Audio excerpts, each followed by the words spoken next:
So happy you are joining me. This is His Word Unveiled. Thank you so much for clicking that video, hitting play, and watching this. Let's walk this out together. Let's dig into the scriptures more and more. Let's see everything that God has for us today. Lord, you are God. You alone are God. This is your word. This is your truth. Just speak it into our hearts today in Jesus' name. Okay, we are in the book of Job. Like I said, we are going to hit chapters 24, 25, and 26 today together. Don't worry, 25 is super short, 26 is short as well. So you know what to do. Hit that pause button and read through those chapters 24, 25, and 26, and then we will discuss. All right. Chapter 24. Okay, we are coming up to the end, and when God confronts Job, when he is also confronted by another younger gentleman who finally is a friend who is speaking truth into his life. So we are getting there. Job has a few more just puke out sessions of his emotions and all his junk he's dealing with, and that's these are the final chapters here in this video and the next one that we are going to hit with that. So 24, this whole chapter, Job is just wondering why in the world the wicked go unpunished. He is laying it out that, hey, the wicked get away with this, the wicked get away with that. We've seen that in the previous chapters of him hitting that point, emphasizing that, and that is exactly what he is doing. He's doing through this whole chapter 24. We'll just start reading verse 13. Others have been with those who rebel against the light. They do not want to know its ways, nor abide in its paths. The murderer arises at dawn. He kills the poor and the needy, and at night he is as a thief. The eye of the adulterer waits for the twilight, saying, no eye will see me, and he disguises his face.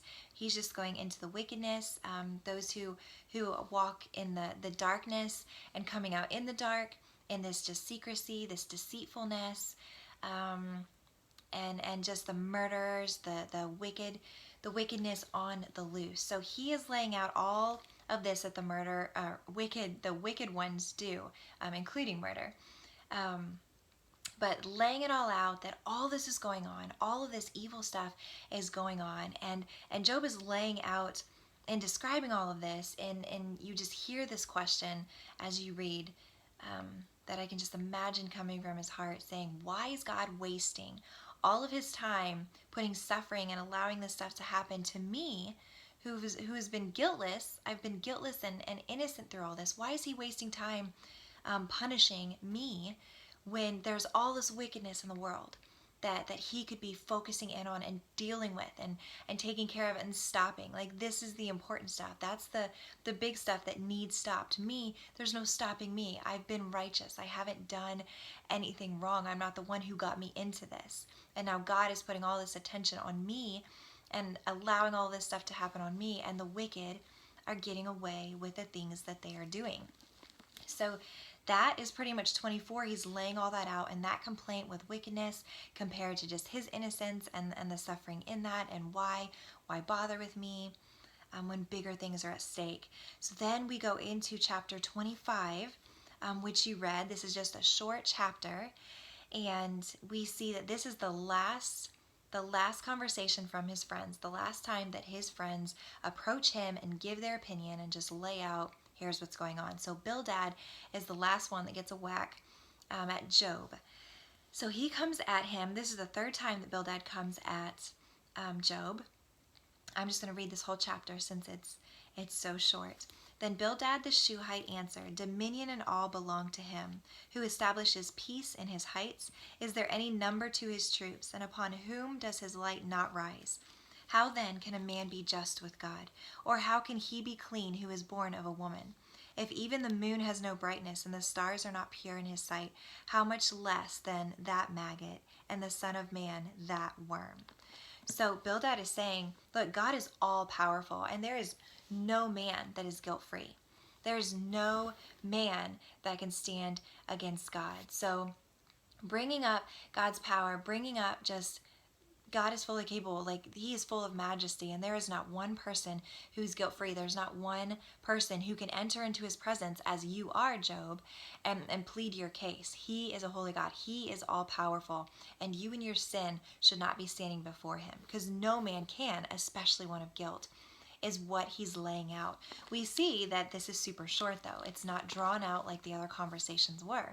And I honestly don't know the importance of that. I don't know if Bildad was thinking, you know what, in all of these talks about wickedness, if he's seeing his point, if he's seeing that there's some truth in what Job is saying, if he's just getting tired of arguing, whatever the case may be, it is just a lot shorter than these other hits that the friends are throwing at Job.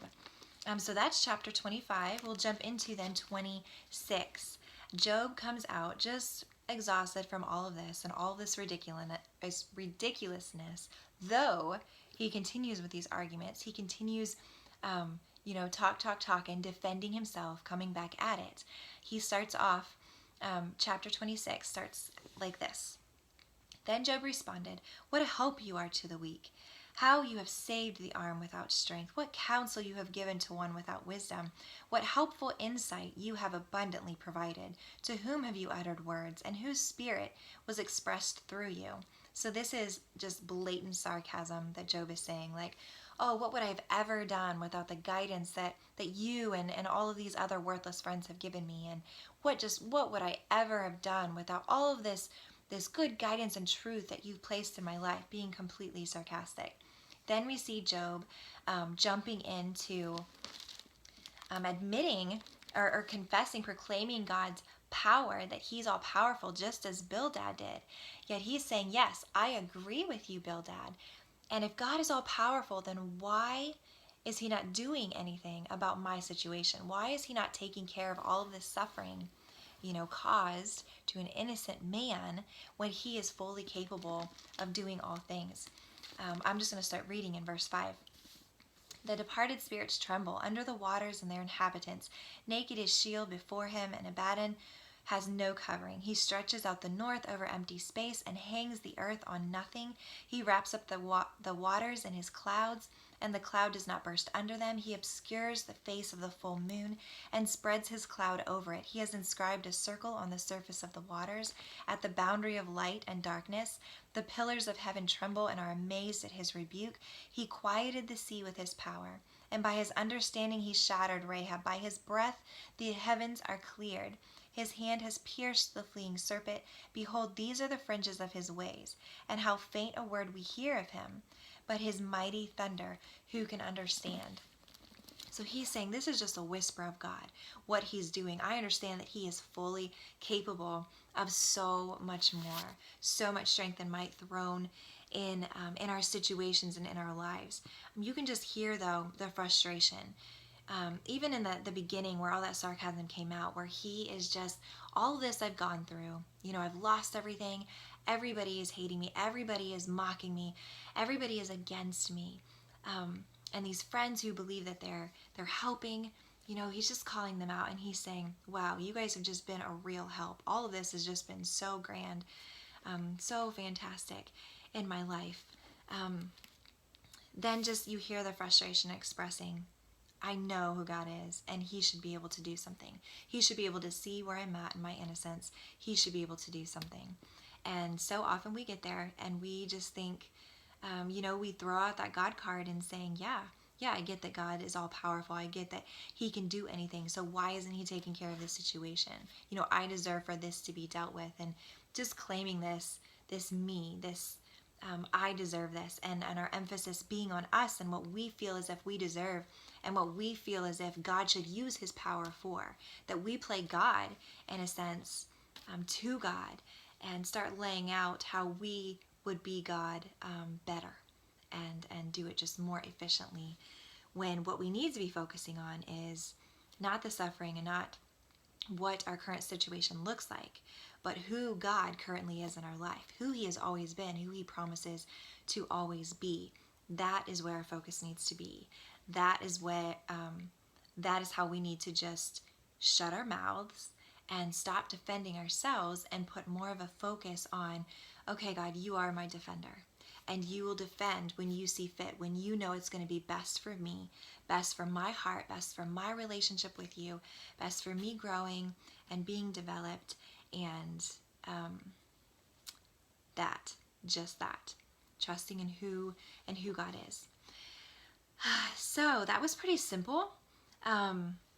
There were some things, there's plenty of stuff that we can pull out of this, but that is the gist of it, and just those conversations, and Job working that out with the wickedness and wondering, why all that time is wasted when he is going through this and needs God to show up in his life and his innocence. Then we see Bildad's attack, which is the last one, and that all ends. There's an end to that. So now we are moving on into God really taking action and really showing up and being who he is and reproving the friends and Job. We see so much just coming out, and we see just life being awakened. So hang tight with me, check out my next video, walk this out into the very end of Job with me, and we will see the entirety of this message and how God just brings this all the way back and just lays it out. Here I am. Here's what I'm doing. Here's how much I love you. Here's my plan and my reasoning in this. So stick with me. Thank you so much for walking just these few chapters out. Just go through them. Keep digging out. Keep pursuing God. Keep doing your thing with him, connected with him.